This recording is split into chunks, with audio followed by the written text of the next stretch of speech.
Echoes of Betrayal by Daniel Jappi, Mazwi. Chapter 13. The Arrested Blossom. May 18th, 2009. It's 6 o'clock in the evening, and the men are beginning to arrive for my baby shower, just as planned. To my quiet astonishment, Ice walks in too. We haven't exchanged a single word since last night's storm of silence. Dolly, Molly's husband, signals to the DJ. He requests a song called Wasakara, You Are Too Old, and takes to the dance floor with Zora Butter, performing the dance known as Applying Butter. One arm extends like a slice of bread held to the sky, the other smears imaginary butter across it, hips moving in slow rebellion to the beat. Others follow, men and women alike, circling in shared memory, in joy, in song. My baby shower is igniting, stirring ghosts of Zim's golden hours.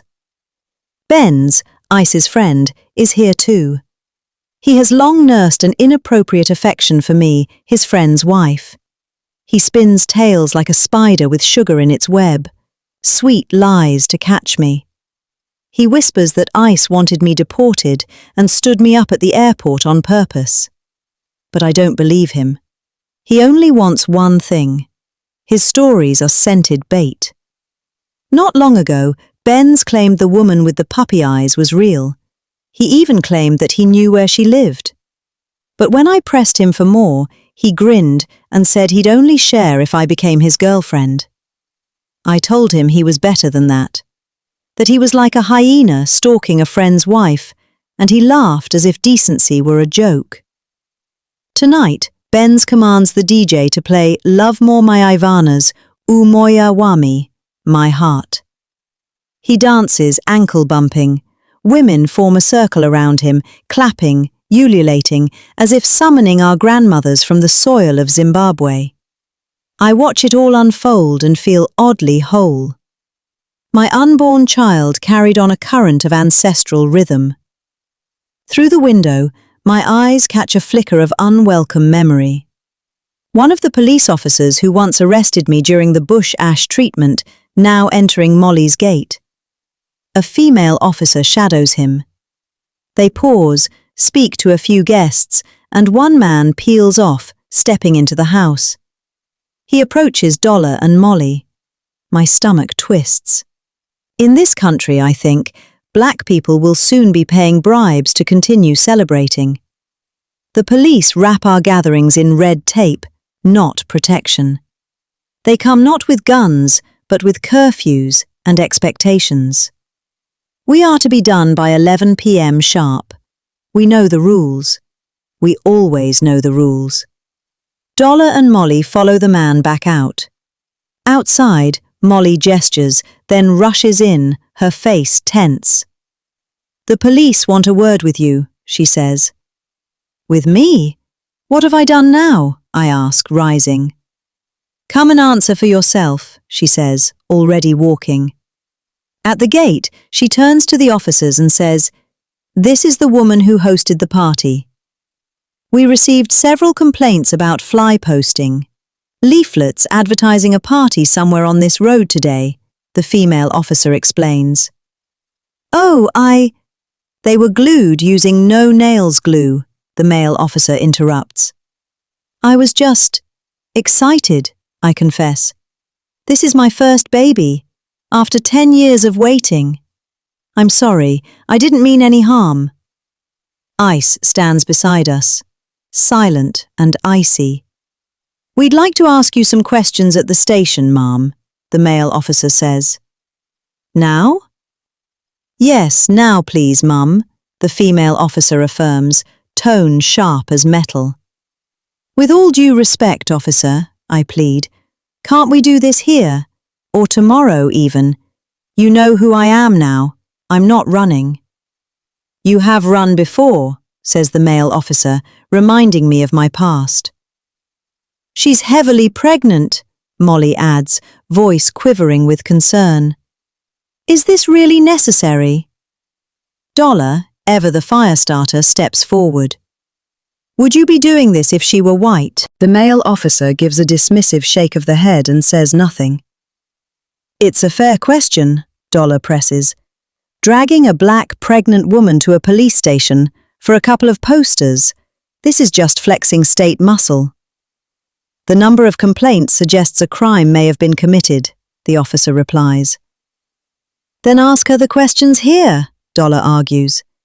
We have procedures. You mean those institutionally racist procedures? Dolly fires back his speech slightly slurred.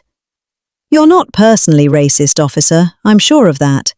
I doubt you wake up, brush your teeth, kiss your wife, look in the mirror and say, time to harass some black folk today.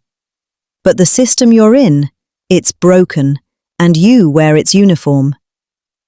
If you're unhappy, you can lodge a complaint, the officer offers. To another white officer, Dolly laughs bitterly. What do you take me for? You think I'm that naive? You can accompany your wife to the station if… There you go again, Dolly barks. We're both black, so she must be my wife. Stereotyping. Just like when a black man drives a nice car, you assume it's stolen or funded by drugs. Well, for your record, she's not my wife. She's my wife's friend. The officer ignores him. Are you coming or not, ma'am? The female officer asks. Ice says nothing, not a single syllable. As I open my mouth to speak, something freezes me. I see her. The woman from Limpopo, the short one with soft eyes, standing behind a red car watching. I break into a run. She's here! Molly, she's here! I cry. The male officer grabs my arm before I can reach the gate. We're taking you in now, ma'am, he says, voice clipped. No, please, officer, just let me catch her. She's stalking me. He holds tight. A struggle begins. My right arm locked in his grip. We don't want to handcuff you, the female officer warns. I'm not resisting. I'm begging. She's real. Can't you arrest her too? I sob. Please. No one helps. Not even Dolly. Molly, did you see her? I ask. She only shakes her head. Officer, did you? Silence. Dolly? She was behind that red car, then the white van. I point. My left hand is trembling. She's stalking me. Ice. I turn to Ice, but he has melted away into shadow. That woman. She followed me from the Limpopo River to Johannesburg, from Oliver Tambo Airport to Heathrow, to Castle Point, to Luton. No, don't mention Luton. Luton is stitched with madness. The officers guide me to their car. The short woman slips away. Just because they didn't see her doesn't mean she wasn't there. She's clever.